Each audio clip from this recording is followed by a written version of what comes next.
On peut sentir intérieurement que dans ma fratrie, je suis responsable aussi du lien entre mes frères et sœurs, où on m'a mis comme responsable de la bonne entente dans la famille. Donc la loyauté, la question de la loyauté dans la famille, c'est quelque chose de très vaste. Hein. Ce sont tous les liens que j'établis avec les personnes dans une forme de réciprocité. Je sens que je suis appelé à redonner, en fait, rentrer dans une logique de don par rapport à ce que j'ai pu recevoir. Mais cette logique de don, évidemment, elle a besoin d'être équilibrée, elle a besoin d'un certain discernement. Et ce qui fait que les loyautés que nous vivons, dans ce sens que je viens de dire, hein, de l'engagement que nous prenons de venir en aide à ceux qui nous ont aidés, les loyautés nous définissent. On fait le choix. Il y a des choix que l'on fait dans le fait de rendre à l'autre. Il y a des choix que l'on fait parce qu'on privilégie, parce qu'on ne peut pas être à égalité avec tout le monde dans le don que l'on fait de soi-même à l'autre. Donc ce qui fait que dans ces choix que je fais, ça me définit aussi comme famille.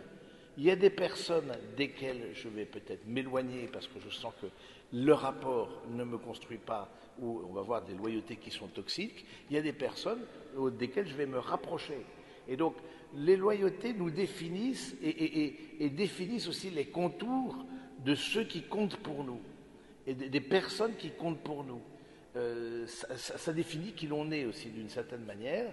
Et donc, on redéfinit au fond les priorités que nous mettons dans les liens. Et on sait bien, on ne peut pas avoir 1000 amis, ou si on a 1000 amis, c'est qu'on n'en a aucun. Et donc, et pareil en famille.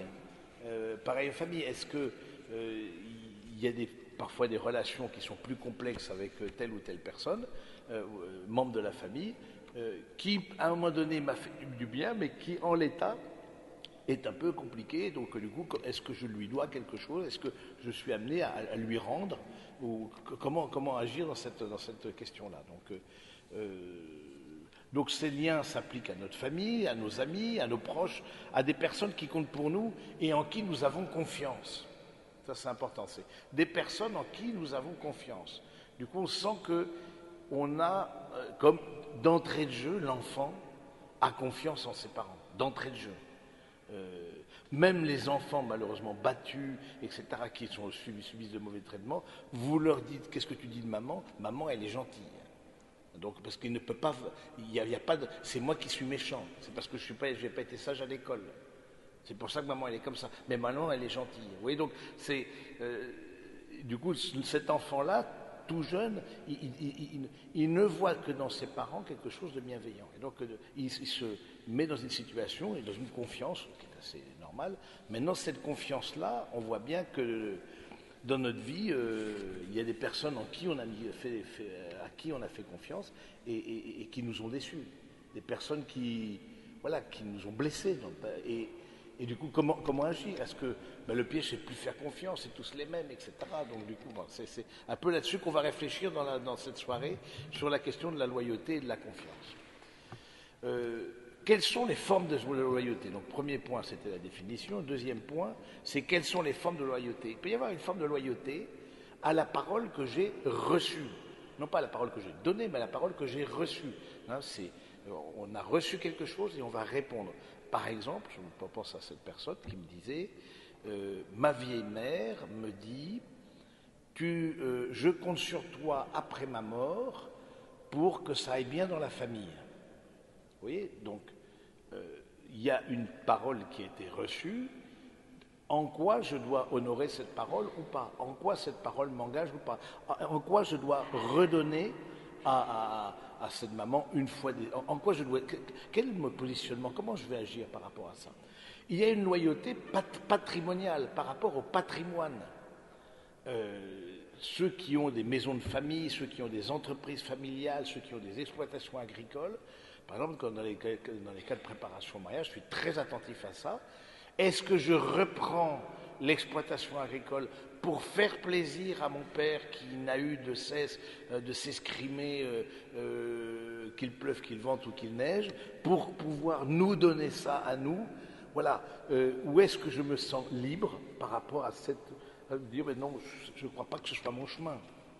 Hein, pareil des maisons de famille. des maisons de famille. Est-ce que je me sens, par rapport à une maison de famille qui est depuis longtemps dans la famille, etc., redevable à mes parents et aux générations antérieures et aux ancêtres, parce que ça traverse les générations. Je sens que je prends sur moi le poids de la famille, donc le poids d'une responsabilité et de répondre. Alors, il y a des choses où, on verra, il y a des loyautés qui construisent, des gens qui sont très à l'aise. Des gens qui sont très à l'aise avec ça, disent oui, ça, je veux dire, si ton père est boulanger et que reprendre la boulangerie a été le rêve de toute ta vie depuis que t'es gamin, c'est une loyauté, mais c'est une loyauté qui construit. Et ça, de ce point de vue-là, il n'y a pas de difficulté. Là où il y a une difficulté, c'est de dire quand est-ce qu'il y a des conflits de loyauté, qu'on attend quelque chose de moi que je ne peux pas donner, parce que j'ai mis d'autres priorités. J'ai mis d'autres choses en avant et du coup, parce que moi-même j'ai ma vie, je n'ai pas à répondre en permanence aux attentes des parents, ou aux attentes des frères et sœurs, ou aux attentes des amis, parce qu'il y a aussi une loyauté au niveau amical. Une loyauté par exemple aux rituels familiaux, surtout à l'approche de Noël. C'est un thème qui est en lien avec la famille évidemment, qu'on veut traiter par rapport à Noël. Il y a des tas de rituels familiaux dans nos familles. Pour Noël, alors est-ce que c'est un coup sur deux? Est-ce que c'est pour ceux qui sont mariés, du coup un coup de la belle famille, etc. Est-ce que la question religieuse, mais aussi d'autres rituels familiaux, la question des vacances. Tu vois, ton père offre des vacances à toute la famille, une semaine par an. On est tenu d'y être. Moi, je me rappelle d'un couple que j'ai accompagné, etc. Mais on est tenu d'y être à ça. Il faut absolument qu'on soit là pour pouvoir vivre ça. Et il faut qu'on fasse tout ensemble. Alors là, c'est là où ça devient compliqué. C'est-à-dire qu'on n'a pas la possibilité de déroger, sinon il y a une forme de culpabilité. Nous qui nous sommes sacrifiés pour toi, tu ne nous rends pas en participant à tel ou tel événement familial. Rituels amicaux, c'est la même chose. Pour continuer à faire partie d'un groupe, il y en a qui exigent de vivre une appartenance, mais qui peut aller très loin, une forme d'enfermement, de clan, un côté clanique, un côté qui fait que tu es dedans, mais si tu es dedans, du coup, tu n'es pas dehors. Je veux dire, ceux qui sont à l'extérieur ne sont pas comme nous. Ne sont pas comme nous. C'est ceux de l'extérieur, c'est de l'extérieur. Nous, on est du clan. Et il y a des amitiés qui se forment comme ça. Je pense à une personne qui avait des amitiés depuis le lycée, etc. Ils se réunissaient régulièrement, ils fêtaient les anniversaires les uns des autres, mais ils étaient témoins de mariage les uns des autres. Voilà. Ensuite, bon, et si tu n'es pas témoin de mariage, ou si tu choisis un autre témoin qui n'est pas de nous, tu trahis. Tu trahis la confiance qu'on t'a faite. Ensuite, il y a les loyautés par rapport à des entreprises ou par rapport à des institutions. Il y a au niveau professionnel, il y a des personnes ou des professions ou à l'intérieur même d'une profession, des manières de faire à l'intérieur du monde professionnel où on fait comprendre à l'autre qu'il doit donner plus. Qu'il doit donner plus parce que, justement, c'est un privilège d'être là où vous êtes. Et donc, du coup, prenez bien conscience que le fait d'être un privilège, de nous, on attend quelque chose de votre part. Il peut y avoir une loyauté par rapport aussi à un parent défunt. On se sent l'obligation, par exemple, de faire perdurer la mémoire du parent, de faire perdurer son œuvre, s'il avait mis en route un projet quelconque, ou la question patrimoniale aussi. On se sent aussi comme un devoir de s'occuper du parent qui est resté, qui est vivant, etc., donc qui est en fragilité. Donc voilà, c'est cette question-là de redonner d'une certaine manière à celui de mes deux parents qui est le plus en fragilité. La question de la loyauté à la pratique religieuse. Qui dit loyauté, dit loi, dit commandement, qu'il soit nouveau ou ancien. Et je sais que ça fait plaisir à mes amis quand je dis, ou à ma famille quand je dis que je participe à Spi and Speak, etc. Ils sont très rassurés. Et vous êtes à Saint-Roch, dans des très bonnes mains, etc. Magnifique. Du coup, ça les apaise, du moins un temps. Et ensuite, du coup, je sais que ça fait plaisir. Du coup, je rentre dans cette dimension religieuse, non pas tant par une conviction personnelle, par une foi personnelle, une rencontre avec le Seigneur, que pour redonner à ma famille cette éducation que j'ai reçue, plus par devoir que par amour. Maintenant, la question, ça c'était un, la loyauté, deux, les formes de loyauté, les loyautés qui construisent, trois, on n'en a pas, j'en ai dit un petit mot, ce sont ça nous construit quand ça nous fait devenir adultes. Ça nous construit quand ça ouvre des relations. Ça nous construit quand ça nous fait grandir en humanité. C'est ça les loyautés qui nous construisent. Bien sûr qu'on a à vivre des loyautés, de rendre et de rentrer dans une logique de don, ça construit et c'est ça qui fait le lien social, c'est qu'on sent que voilà, on se donne les uns aux autres et le lien est essentiellement entre générations. Maintenant, quatrième point, il y a les loyautés toxiques. Les loyautés toxiques, ce sont des loyautés clivantes. Pardon, il y a plusieurs choses, c'est les loyautés clivantes. Soit c'est toi, mais si tu es fidèle à moi, ça veut dire que par rapport à l'autre, tu vas être, au contraire, tu vas le rejeter. Le cas le plus classique, le cas de divorce des parents. Le cas de divorce des parents, si tu m'aimes, moi ta mère, je veux comme preuve de ton amour le rejet de ton père. Ça, c'est toxique. C'est clivant, c'est-à-dire que je ne peux pas appartenir, ça me ferme des relations. Ça me ferme des relations. Et je trouve que de ce point de vue-là, c'est quelque chose auquel il faut être attentif, de renier l'autre pour prouver son attachement. Hein, et du coup, choisir aussi la personne qui vous ouvre le plus. Tu vois, quelqu'un qui vous met dans une situation de culpabilité, parce que, on va voir avec les conflits de loyauté, parce que ça vient interroger notre culpabilité. Mais quelqu'un qui vient appuyer là-dessus, alors que objectivement vous dites non, honore ton père et ta mère, ou rendre à ceux qui nous ont fait du bien, ben, je fais ce que je peux avec le temps qui m'est imparti, etc.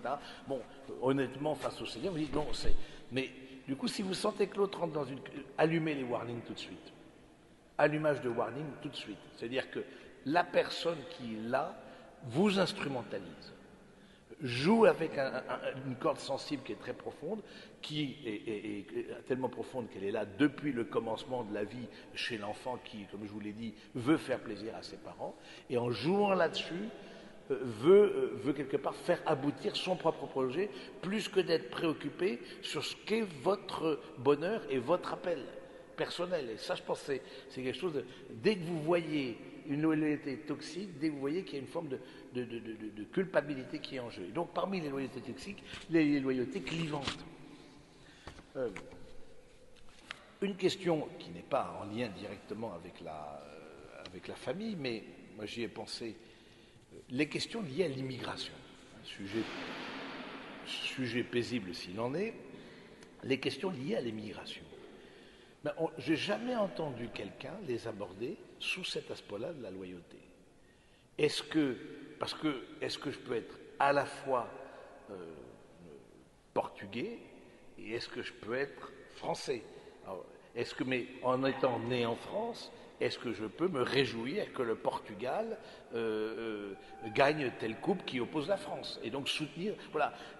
Alors Portugal, maintenant s'il y a un match France-Algérie, par exemple, alors c'est tout de suite un petit peu plus tendu, est-ce que je peux me réjouir, si je suis d'origine berbère ou de je sais pas quoi, de ce que, sans pour autant renier?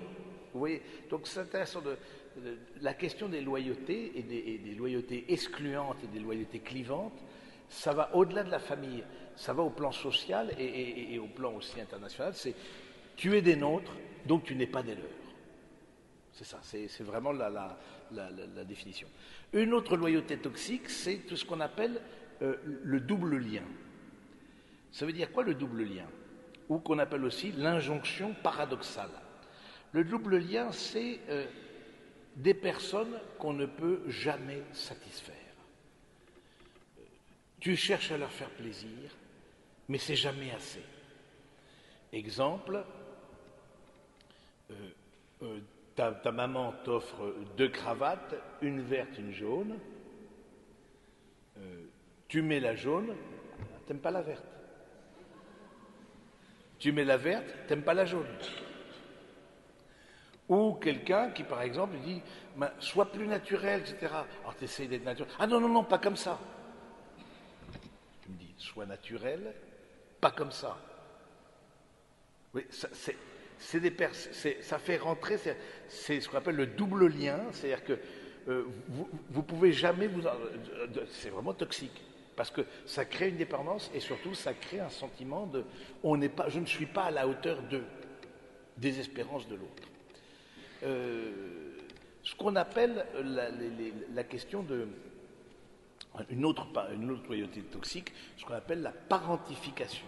La parentification, c'est un mot utilisé dans la psychologie systémique et qui est assez intéressant. C'est pour être loyal, il faut qu'on te demande de devenir le parent de ton parent. C'est-à-dire de prendre en charge l'autre et de devenir le parent de ton parent, sinon il y a quelque chose il y a une exigence trop grande quelque part dans le don envers ça, parce que les parents sont les parents, les enfants, mais on n'a pas de devenir le parent de son parent. Et de faire porter des choses, à l'autre, alors qu'il n'a pas à les porter. Des décisions des parents que les parents ont prises, que je n'ai pas à prendre moi-même. Autre dernier point sur la question des loyautés toxiques, c'est les comparaisons. Et singulièrement, les comparaisons entre enfants ou les comparaisons entre cousins, etc. Il y a une jeune femme avec qui j'ai parlé il n'y a pas longtemps qui me disait « Ma grand-mère n'avait de cesse de nous comparer entre cousins. » Et de dire « Tu vois, ton cousin un tel, regarde un peu les brillantes études qu'il a fait, regarde, etc. » Soi-disant, c'est pas dit. Toi, t'es pas là. Mais c'est là où c'est toxique. C'est je me mets... du coup, on veut faire plaisir, etc. Mais du coup, on nous met en comparaison et du coup, de façon négative. Et ça, c'est vraiment quelque chose dont il faut Quand vous avez ça, des réalités comme ça, dites-vous warning d'abord, et ensuite dites-vous est-ce que la personne cherche à me faire grandir ou pas? Toxique, ça veut dire quoi? Je ne peux plus devenir adulte. Quelque part, l'autre me met la tête sous l'eau pour me garder sous sa coupe.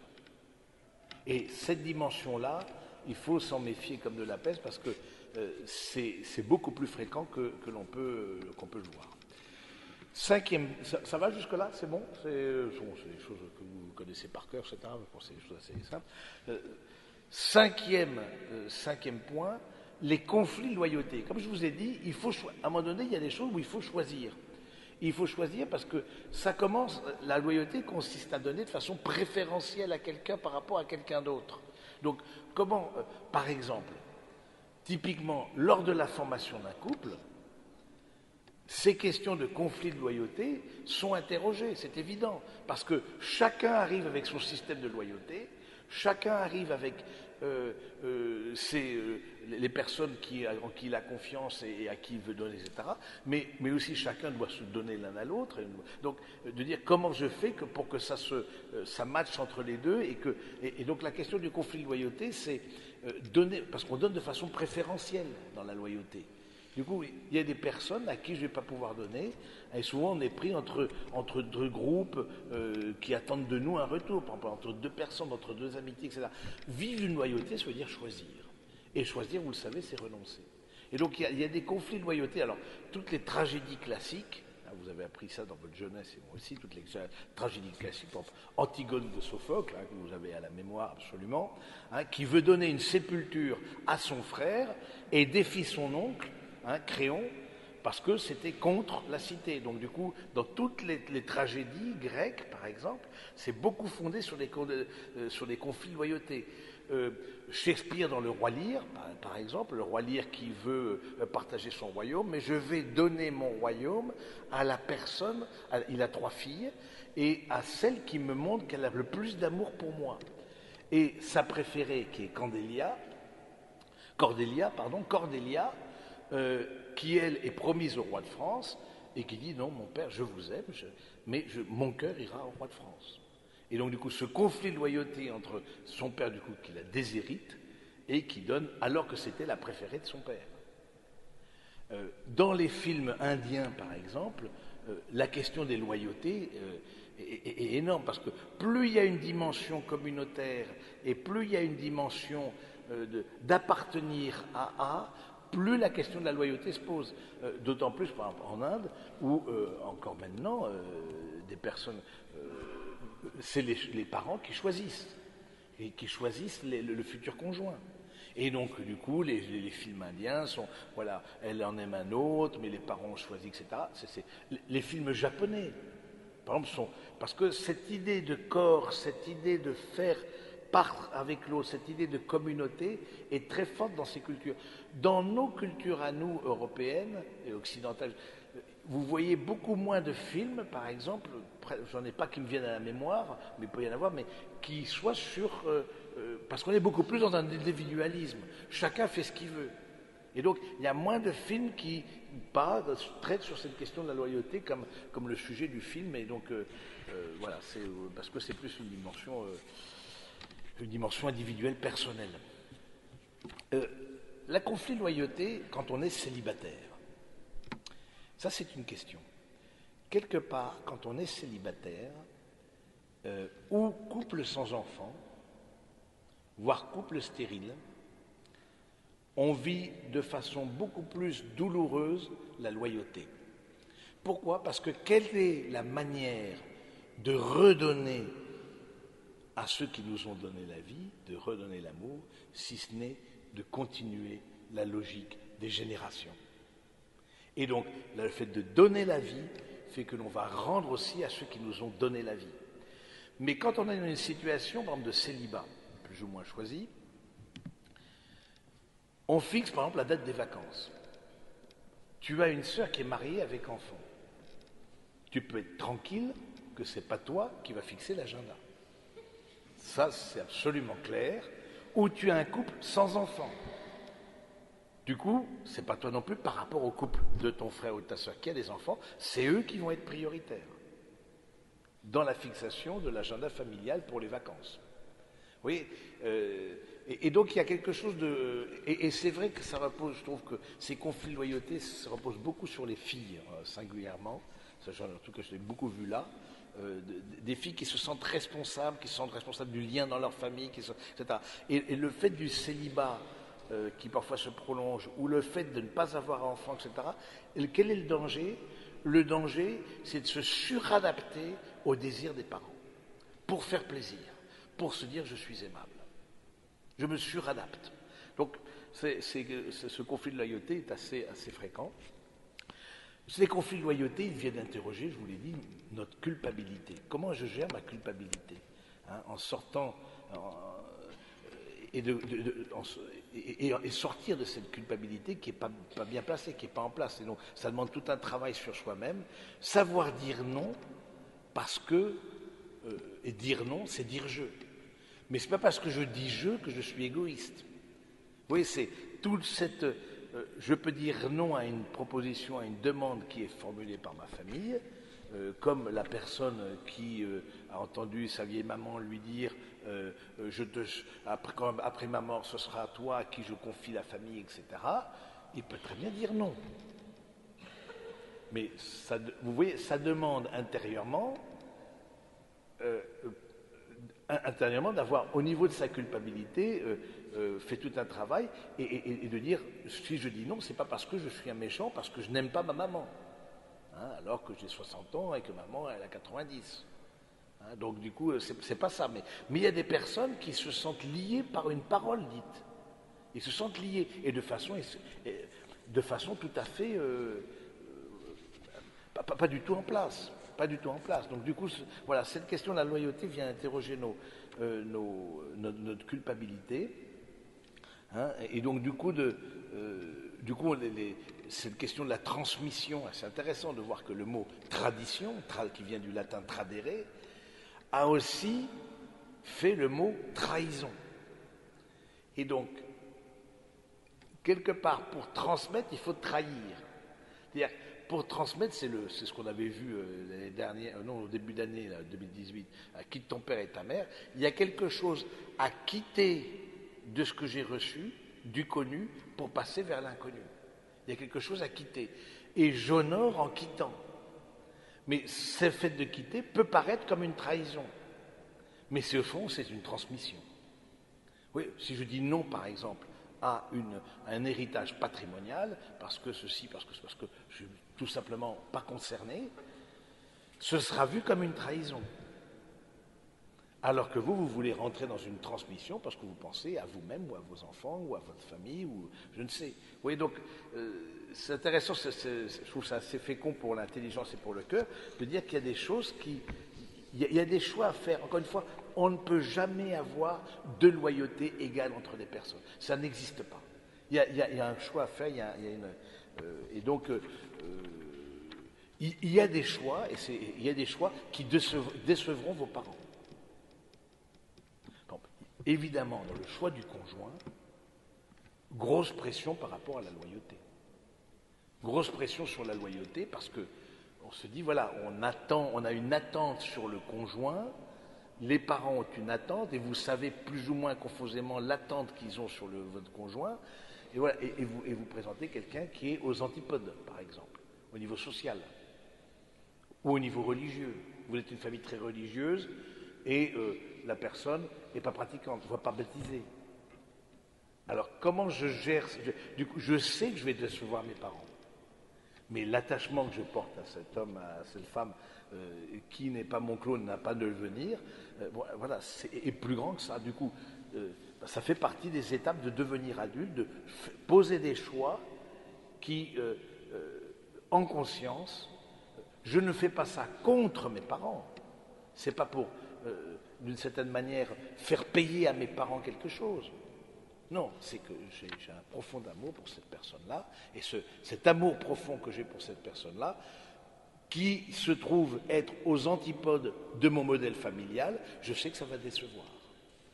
Je sais que ça va décevoir. Du coup, assumez qu'il y a des choses qui déçoivent ceux qui vous ont fait du bien. Ça demande tout un travail, en tout cas sur soi-même, mais c'est quelque chose assez intéressant. Hein, donc,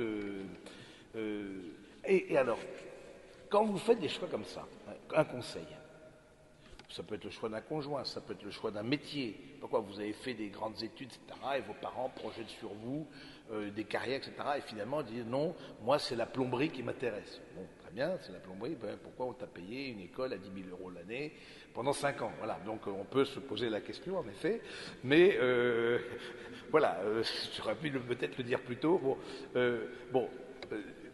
Quand tu fais des choix dont tu sais qu'ils ne répondent pas à ce qu'on attend de toi, il est important, pour ne pas fonder sa vie sur les débris de sa famille, je veux dire, sur les débris, on n'est jamais ex-fils ou ex-fille, ça n'existe pas. Il est important d'envoyer des signaux positifs, d'encouragement, montrant votre reconnaissance pour l'amour reçu. Si je fais ce choix-là du conjoint, du métier, éventuellement d'études, bon, vous n'êtes plus trop dans le domaine des études, mais bon, si je fais ce choix-là, c'est pas contre toi papa, contre toi maman. Moi, au contraire, je suis très reconnaissant de ce que j'ai reçu, mais c'est mon chemin. Et donc, le fait de choisir son chemin n'est pas un manque au fait d'honorer son père et sa mère. Oui, donc mais je trouve ça demande toute une réflexion, et ça demande de dire je. Ça demande de vivre au fond une altérité. Et d'accueillir l'altérité, c'est-à-dire d'avoir l'autre est autre que moi. Et pour un parent, c'est très difficile. Parce que c'est toujours, t'es ma petite chérie, t'es mon petit chéri, t'es mon bébé, etc., etc. Non, c'est maman, j'ai 30 ans, donc du coup, plus ton bébé, c'est fini ça maintenant. Hein, bon, donc voilà, du coup, mais c'est très difficile pour un parent, je l'imagine, mais de laisser partir l'autre, de le laisser aller, hein, de le laisser devenir son alter ego, au fond. Euh,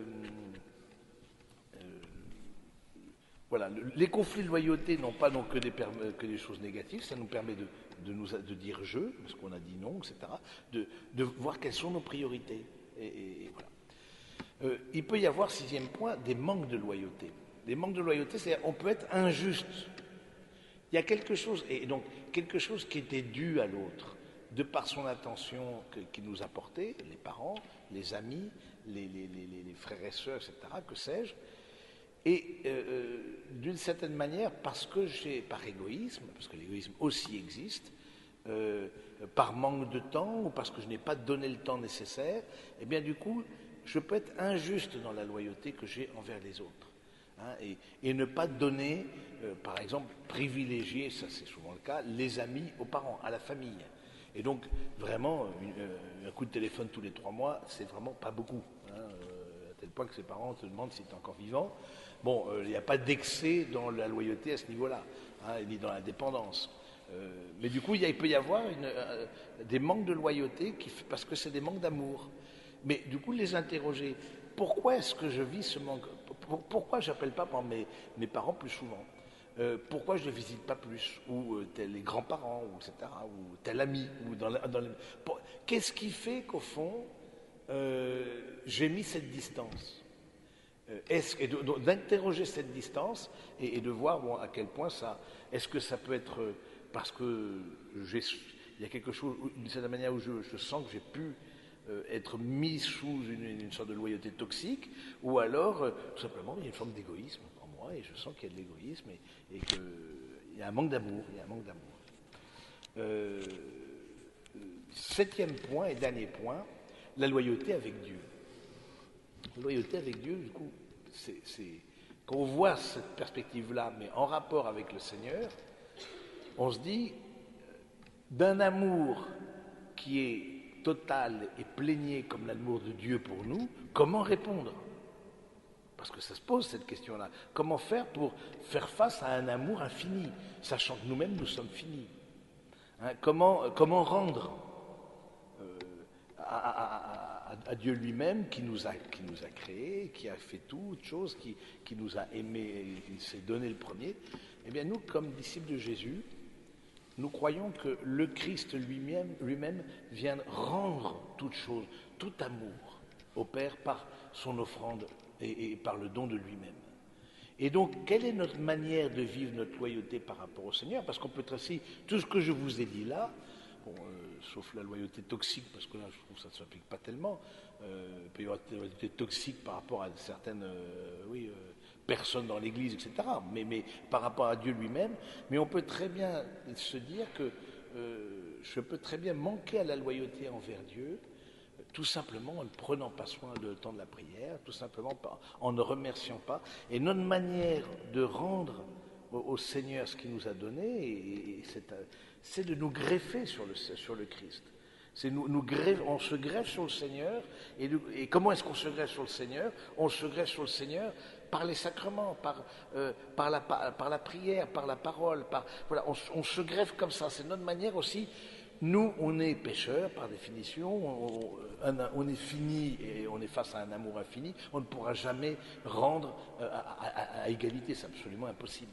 Et puis il n'y a pas de mesure, on ne peut pas mesurer l'égalité, ça n'a aucun sens. Même dans les loyautés humaines, il n'y a pas de mesure d'égalité. Mais en revanche, de dire que, d'interroger là-dessus, est-ce que en moi, il y a quelque chose qui fait que je manque à la loyauté avec le Seigneur? Est-ce que en moi, il y a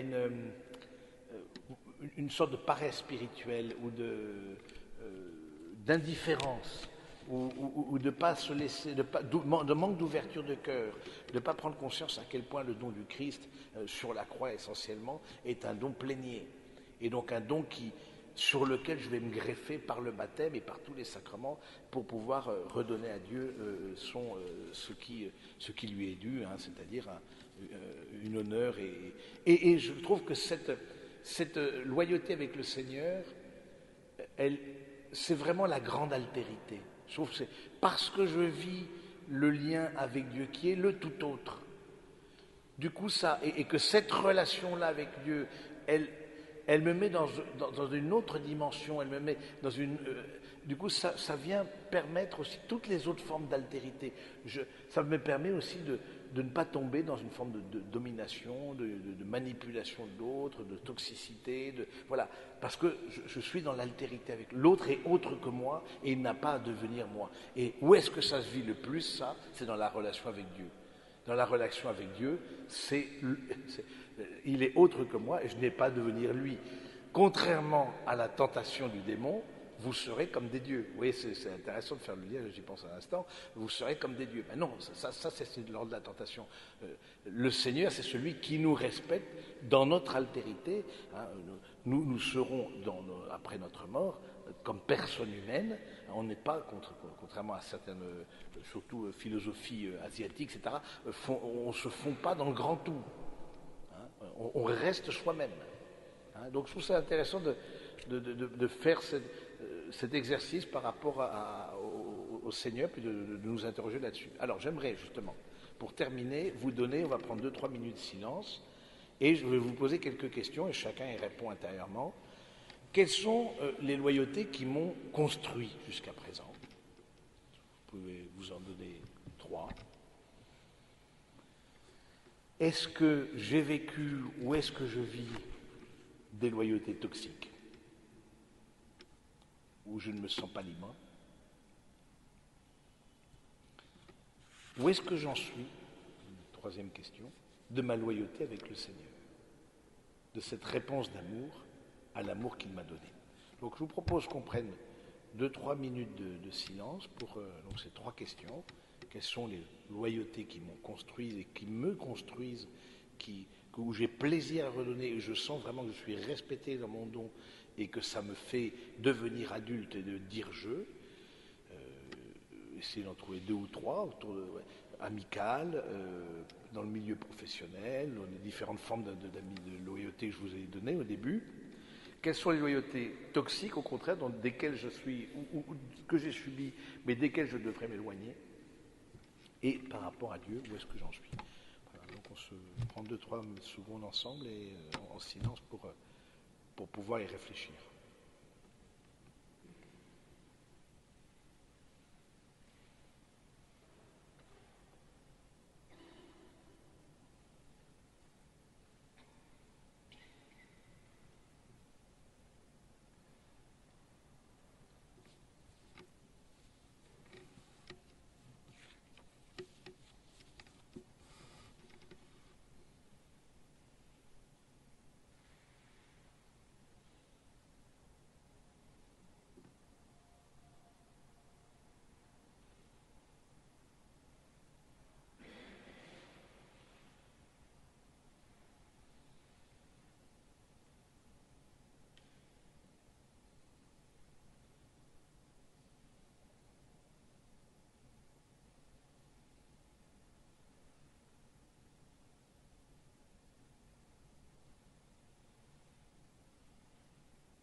Voilà un petit peu ce que je voulais vous dire ce soir. Est-ce que vous avez des questions?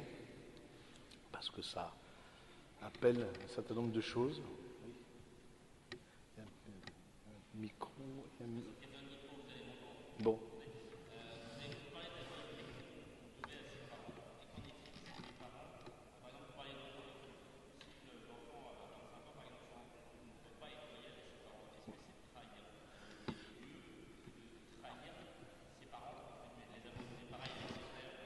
Alors, si j'ai été dans une loyauté, une dimension toxique, une relation toxique, la question de dire, voilà, est-ce que quand j'ai mes parents, bon, j'ai pris l'exemple de parents qui maltraitants, etc., est-ce que rejeter le parent, disons, plus que rejeter, mettre de la distance avec ce parent-là, est-ce que c'est un manque de loyauté? Non, je veux dire, c'est presque une urgence. Si vous voulez devenir vous-même, il y a des personnes toxiques, malheureusement, dans la vie, desquelles il faut s'éloigner. Ça veut dire que j'ai à prendre une distance. Et là, il est clair que ce n'est pas un manque de loyauté. Justement, ce serait une forme de culpabilisation. Tu me rends pas, du coup, c'est pas, tu n'es pas loyal envers le Seigneur. Non, dire, la loyauté envers Dieu, on a dit, Dieu respecte notre altérité. Le fait qu'on soit autre que lui, le fait, voilà. Et au contraire, je trouve que si on est dans un cas où on sait qu'on est sous emprise, qu'on est dans, je vous rappelle, on avait fait tout un topo sur la manipulation, etc., dans une forme de maltraitance psychologique de la part de ses parents, ou d'excès, ben, c'est bien de s'en éloigner. Mais c'est pas facile. Ça demande une vraie... C'est pas facile. Oui.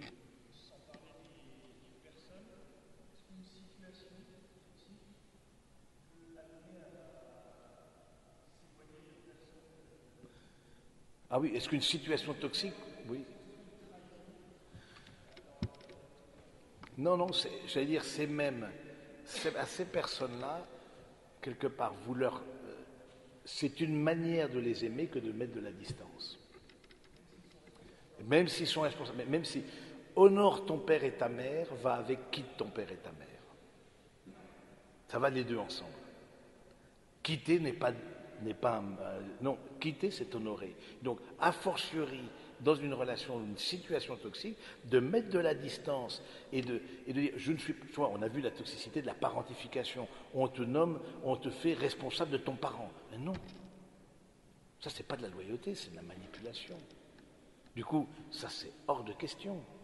Donc, si je découvre ça, que progressivement, où je me suis mis dans la tête, parfois les enfants se mettent des nœuds au cerveau, je me suis mis dans la tête que j'étais le responsable de l'unité familiale. Bon, pourquoi? J'en sais rien. Peut-être parce qu'on me l'a dit. Ou je me suis mis dans la tête qu'il fallait que je sois toujours gentille, ou toujours gentil. Du coup, j'ai pas le droit, par exemple, j'ai pas le droit à penser autrement. Ou je sens que je n'ai pas le droit à diverger. La loyauté, c'est parfois aussi dire non pour dire je. Et c'est pas, il faut bien comprendre, c'est pas un manque d'amour, parce que c'est juste que la relation elle-même ou la situation elle-même, il faut s'en éloigner. Il faut faire comprendre. Et si l'autre ne comprend pas, parce qu'il y a des personnes qui ne comprennent pas, qui ont le statut de victime, c'est elles les victimes en permanence, et c'est vous le coupable, eh bien si ces personnes-là, il faut s'en éloigner. Vous ne construirez pas votre vie sinon. Vous construirez. Alors c'est très douloureux. Et je vous invite dans une situation comme ça à vous faire accompagner. Parce que c'est pas quelque chose de pas du tout simple. Mais rester comme ça, c'est rester sous la coupe de l'autre, et évidemment, ça ne vous fera pas grandir. Et donc, c'est pas non plus l'honorer. Oui.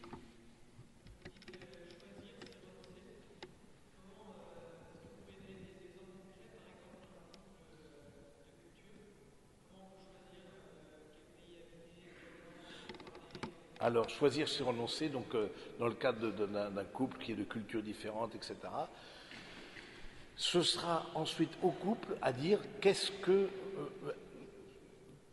ils vont eux-mêmes redéfinir le contour de leur famille de par leurs origines différentes, ils portent des loyautés différentes, et du coup, ils vont mais du coup, il y a des choses auxquelles ils vont adhérer, ils se sentent bien, il y a des choses auxquelles ils ne vont pas adhérer, parce qu'ils sentent que non, ça ne construit pas ma famille, ça ne va pas dans le sens... Mais du coup, quand on prend des décisions qui sont loin des attentes des parents, c'est ce que je vous ai dit, c'est important d'envoyer des signaux positifs aux parents, de dire, c'est pas contre vous, c'est juste que moi je suis différent. Alors ça prend du temps pour un parent pour accepter d'être différent, que l'enfant soit différent. Je prends juste un autre chemin, mais c'est pas contre vous. Hein, voilà, c'est pas. Voilà, et ça, je pense que.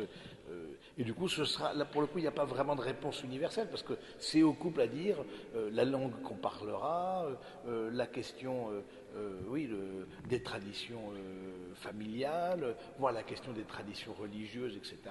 Comment ça va se vivre dans le couple. C'est tout l'enjeu de la préparation au mariage, par exemple, dans un couple, hein, de dire, bah, mais voilà, donc c'est. Là, typiquement, quand la personne est d'une autre nationalité, d'une autre culture, ça joue à fond. D'autres questions? Oui.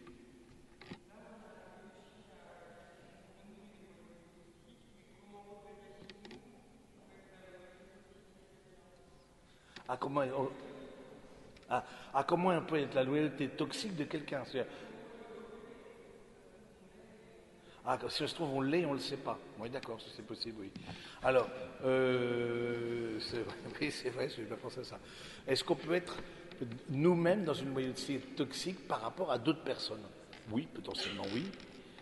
Euh, un signe qui, ben déjà de se poser la question, ça veut dire que vous n'êtes pas si toxique que ça. Parce que le toxique, il ne se pose même pas la question. Donc détendez-vous, détends-toi, etc. Respire par le nez, c'est comme chez le dentiste.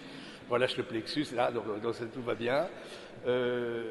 Parce que si on se pose la question, maintenant, est-ce qu'il y a des personnes que j'instrumentalise?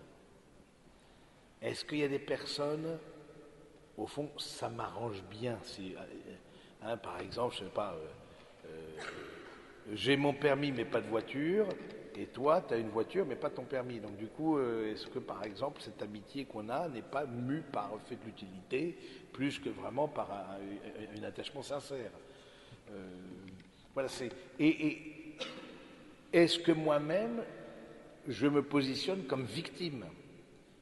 Ah mais non, ça fait trop longtemps, pourquoi tu m'as pas fait ça? Pourquoi? Voilà, des personnes, mais il en faut toujours plus. Est-ce que je me positionne moi-même dans cette attitude-là de me dire, de culpabiliser les autres parce qu'ils n'ont pas assez donné? Ça peut. Il faut faire son examen de conscience, certainement. Hein. Et voilà, je pense que ces deux, trois questions, ça peut vous aider à dire, voilà, est-ce que moi-même je peux être toxique pour d'autres? Est-ce que je fais, ou alors je fais rentrer l'autre dans une forme de dépendance? Je veux qu'il soit mon ami exclusif. Hein, quelque chose un peu fusionnel, un peu immature, un peu voilà. Je me voilà, et je l'autorise pas. Et si tu vas aller ailleurs, bah du coup, t'es plus mon ami. Ça, tout ça, c'est des immaturités. Tout ça, c'est au fond des blessures derrière ça. C'est des blessures de personnes qui ont ou eu cet exemple-là en famille, ou il y a quelque chose qui n'est pas en place dans leur manière des relations, parce que les loyautés, ça voir avec toutes nos relations. Il y a des choses qui ne sont pas en place dans notre manière de voir les relations. Hein, donc ça peut être l'occasion de se mettre à plat, mais déjà de se poser la question, c'est déjà un bon commencement. D'autres questions? Oui. Beaucoup évoqué la loyauté envers les parents, un peu envers les amis, mais y a-t-il une loyauté particulière envers les frères et sœurs? Alors les loyautés envers frères et sœurs, j'ai un petit peu dit, etc., mais on peut être mis ou se mettre soi-même comme responsable de son frère ou de sa sœur, en particulier quand il est en situation de fragilité. Et du coup, quand l'autre est en situation de fragilité, fragilité physique, avec la maladie, avec le handicap, etc., fragilité économique, fragilité professionnelle, psychologique, etc., l'autre est en situation... Du coup, je me suis... Où on t'a donné, où toi-même tu penses que c'est à toi de faire les choses. Et du coup, oui, il y a mais aussi, là aussi, est-ce que c'est une loyauté qui construit? Parce qu'entre frères et sœurs, on se fait du bien, mais est-ce que c'est une loyauté qui enferme? C'est toujours un peu la même question qui a à se poser. Donc oui, j'ai une forme de loyauté, mais de redonner, parce qu'entre frères et sœurs, il y a une vraie affection, mais je ne suis pas, l'autre est autre que moi. Je ne suis pas responsable de lui. S'il y a besoin d'un coup de main, s'il y a besoin, etc., on est solidaire en famille, etc., mais l'autre est autre que moi. Et ça, c'est, faut bien en nous, il y a une forme de toute puissance. Je voudrais que l'autre soit comme moi. Alors ça, c'est toxique. Parce que je veux l'autre à mon image et ressemblance. Ça, c'est toxique. Vous voyez, ça c'est. Du coup, mais si l'autre est, il y a une vraie affection, etc. Mais même si je ne suis pas d'accord avec les choix de mon frère, de ma sœur, par exemple, ça peut arriver, hein, les choix lors de la fondation d'un couple, par exemple, où on est plutôt perplexe, où on est bon, ou les choix professionnels, ou les choix, etc. Je ne suis pas d'accord. Bon, mais il a aussi le droit d'exister, ou elle a aussi le droit d'exister. Du coup, vivre la loyauté dans ces cas-là, c'est accueillir le chemin de l'autre, et qui n'est pas mon chemin, et qui n'a pas l'être. Oui.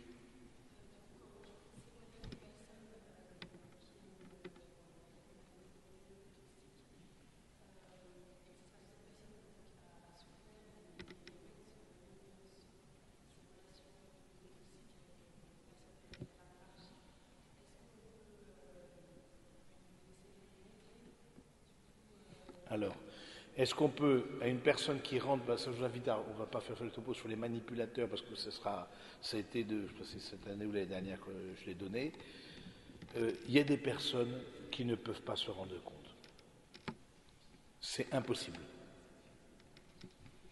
Voilà.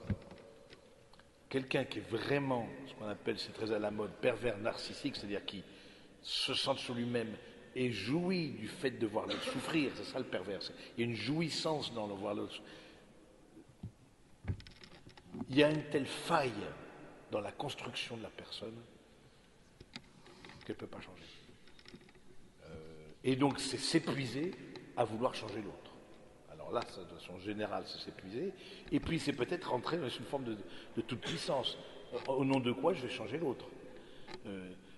Et puis une personne comme ça, souvent c'est des gens assez intelligents en plus, donc ils mettent leur intelligence pour planquer leurs blessures, et du coup, ils arriveront toujours à te démontrer que donc au fond c'est toi le problème. Non, c'est toi le problème, tu t'as pas réalisé. Et si pour tenter qu'on n'a pas une grosse confiance en soi, etc., et que là du coup on se dit oui, ben oui c'est peut-être vrai, c'est peut-être moi le problème, ça non. Donc c'est s'épuiser en vain que de vouloir parfois ouvrir les yeux à des personnes qui sont dans une sorte de toxicité. C'est s'épuiser. Oui, oui. Mais parfois, le courage, c'est de fuir. Le courage, c'est de fuir. Oui, c'est une fuite, mais il faut fuir. Parce que on n'a pas affronté ça. Parce qu'il y a aussi d'autres choses dans ta vie, etc., à construire, que d'être focus, et surtout l'énergie que ça prend, d'être focus sur cette relation.